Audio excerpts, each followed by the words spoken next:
My Social Security disability is really my only lifeline between just survival and being homeless again.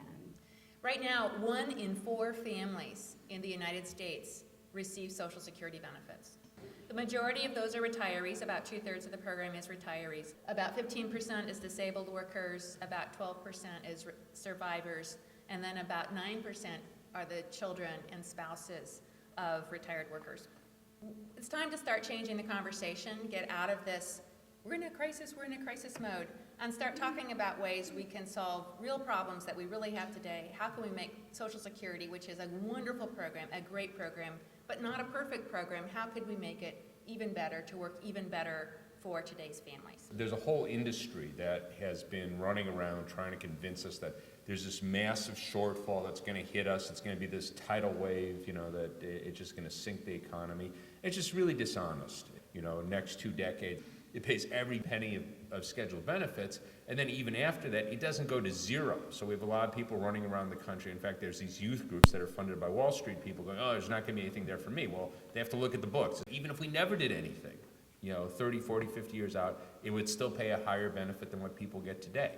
What I see this as is we have a real big problem in this country, inequality, increased inequality. We know that most workers have seen very little of the gains of economic growth over the last 3 decades. And it doesn't have to be that way. It didn't used to be that way. We had 3 very prosperous decades after World War II where everyone benefited. Corporate profits were good. Corporations made a lot of money in that period, but the fact was ordinary workers saw rapid rises in living standards. So everyone gained. We see a very, very different picture in the last 3 decades. And that's a big part of why Social Security faces any shortfall at all. Now, we do have a problem in retirement security, but it's not with Social Security. It's with the rest of our retirement system. As you can see from this pie chart here, over half of the workforce today doesn't have any kind of retirement plan at their place of work. 54% of private sector workers have no retirement plan.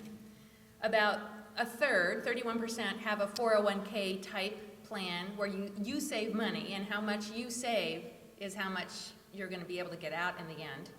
Only 3% have an old-fashioned pension where you're guaranteed a certain amount of money when you retire.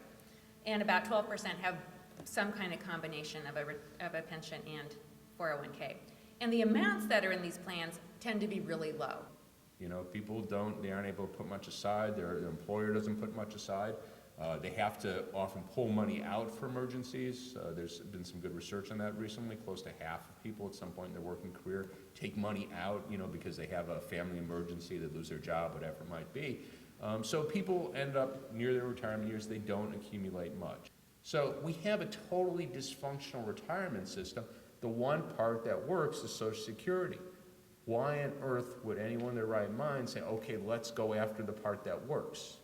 We could make Social Security better. We could be talking about how do we improve benefits for the lowest earners? How do we make life a little bit better for people, elderly widows like my grandma and others? And we could do it by scrapping the cap. People pay 6.2% of their wages into the Social Security system. Their employers match that, up to $113,700. If you make more than that, you don't pay any Social Security taxes on that. The vast majority of working people pay that on their entire income. A surgeon in Washington State, their average income of surgeons here is $260,000 a year. So instead of paying 6.2% of their income, they're only paying 2.7% of their income into Social Security. And Howard Schultz, the CEO of Starbucks, he pays a fraction of a percentage on his much, much larger salary. Most importantly, we have to understand, it is not this insoluble problem. It's we're looking at a distant shortfall.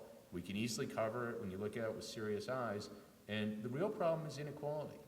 And if we deal with that, Social Security, the problems Social Security faces are really going to be beside the point.